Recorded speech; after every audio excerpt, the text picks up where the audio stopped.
حتما دیدید که این روزا خیلی از افراد عقدشون رو به صورت آریایی اجرا میکنن و حاضر نیستن به صورت عربی بخوانن.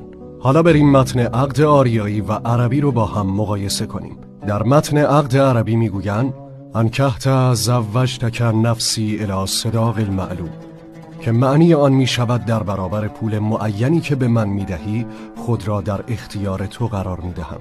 اما در متن عقد آریایی داماد میگه به نام نامی یزدان تو را من برگزیدم از میان این همه خوبان، برای زیستن با تو میان این گواهان، بر لبارم این سخن با تو، وفادار تو خواهم بود در هر لحظه و هر جا.